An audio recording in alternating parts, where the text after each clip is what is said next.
ఓం నమ శివాయ శంభో శంకర హరంబర మహాదేవ.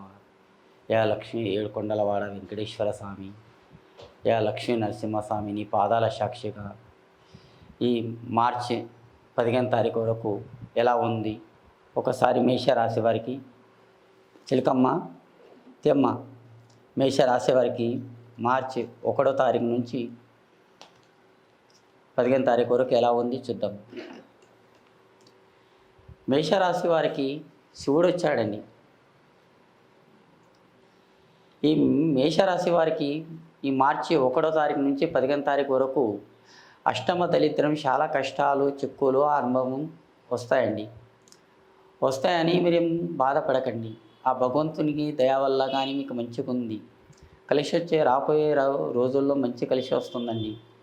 ఆ అదృష్టం రేకాటంలో అలాంటి కష్టాలు వచ్చిన వారు ఉంటే అప్పుడే గుడిలో పోయి, ఆంజనేయుల గుడిలో పోయి 9వ చుట్టూలు తిరిగి నవగిరిల పూజించండి. మీ దరిద్రం అనేది దూరం కలిసి తొలగిపోతాయండి. మీ అదృష్టం రేకాటంలో ఈ మేషరాశి వారికి ఎక్కడ పైన మీకు మంచి గడియలు ఉన్నాయండి. అనుకున్న పనుల్లో కానీ, ఎక్కడ పైన కానీ, మీ ఫ్యూచర్లో కానీ, మీ పెద్దల గౌరవం కానీ, మీ అనుకున్న పనుల్లో కానీ, శేష పనుల్లో కానీ బాగుంది. మీ చదువు గురించి ఆలోచన, మీకు చదువు జ్ఞానం, ఇంటర్ బీటెక్ కొరకు చదవాలని చాలా కోరికలు. చదువు మంచిగా ఉందండి. బాగా చదువుకోండి. మీ ఫ్యూచర్లో బాగుపడతారు. ఇంకా మీరు పెద్దలకి అంత గౌరవించి యోగస్థానములు నడుస్తారు. మీ పాదం 1వ పాదం కానీ లక్ష్మీ యోగం మంచిగా ఉందండి. కానీ రాగి పాదం ఉంది, మంచిగా ఉందండి. కానీ ఆలోచన బంగార పాదం రాకూడదు. రాగి పాదం, ఇనుప పాదం వస్తే ఏం కాదండి. కానీ బంగార పాదం రాకూడదు. ఈ పాదం లక్ష్మీ పాదం కానీ మంచి గడియ ఉందండి. కానీ ఈ మేషరాశి వారికి ఎక్కడ పోయినా కానీ జయం రేఖ మంచిగా ఉంది.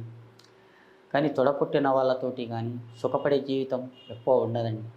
మీ సొంత తెలివి, సొంత జ్ఞానం మంచిగా ఉంది.